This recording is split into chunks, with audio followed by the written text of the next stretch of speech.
Robert Trent Jones Golf Club is better known probably locally and probably nationally as RTJ. The architect is Robert Trent Jones Golf Club. He flew over this property in the 60s, fell in love with it actually, and bought the property. So our start in the golf world, even though young, we're not that old, we're 1991, was one of the richest you can find in the country at the time. So it was his masterpiece. We've changed his masterpiece a lot, okay, like every other golf course, so it's evolved over time. But, you know, from 1991 when we opened up, it was very bold, built on the ground. Now we're trying to soften that to build into the ground, to work better with the landscape. In its short time, it's hosted 4 President's Cups. It's hosted the Quicken Loans Tiger Woods event, and now it's hosting the Solheim Cup, which will be the biggest event this club has ever hosted by a long shot. Every day that I drive in, I go down to the maintenance shop that is, or center, whatever you want to call it, down with the guys, talk to them, and then I pop out on the golf course right on number 10, and it puts you looking right down the lake.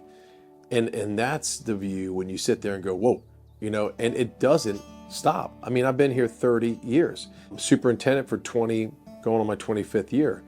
And that spot, just pulling out with the sun coming up, you know, or, you know, a little fog off the lake, or a little snow, or whatever it might be, or frostiness, it's just such a great setting. I was first a teacher and a football coach and a basketball coach. So I was an elementary teacher. I grew up in a family of teachers. Thought that's what I should do, all right? And I enjoyed it, but I was working here, and I was working at another golf course before this. I started falling in love with this, being outside.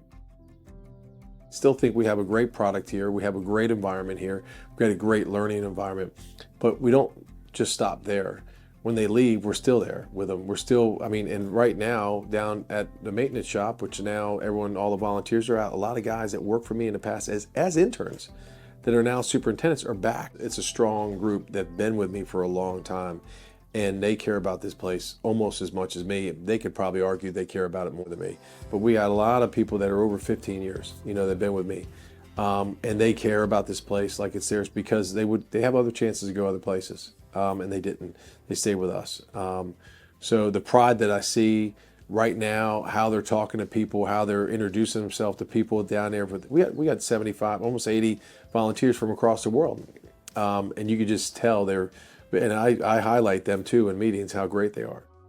This is a good story. I knew when I finally saw the light with Bill Hudspeth. I took the job over and they'd done some work on 910 steps, which was stonework. And they had some local contractor, superintendent, who turned out to be the GM, right? So he didn't go anywhere. He hired these, got the designs from Bill, and then, you know, actually they implemented it. And it looked great, I thought. I thought it looked awesome. What I know. We go out there and he goes, do you see it? Do you see the problem? No, it looks great, Bill. What are we talking about? And he goes, you don't see it. I go, no, I don't see it. Can you show me? So we go out there and he starts showing all the imperfections, all the problems with it. And I go, whoa, you gotta be kidding me. So then Bill came out one other time and I said, hey man, that was amazing. Can you spend some time? Can we drive around the golf course? And can you just point out what's out of place? I'll do it too as well. And we went around, and that was the most eye-opening drive that I've ever had. I mean, and for my career, Bill Hudspeth, Yellowstone, that moment right there changed my life. I think the standout is what we were just talking about with interns. It's talking about the guys that came through this operation and see where they go and where they end up and see their struggles with being a superintendent, young superintendent, getting it, figuring it out, and then becoming, you know, top superintendent in the area, which I have many of them in the area. That, I think, is my favorite thing about this.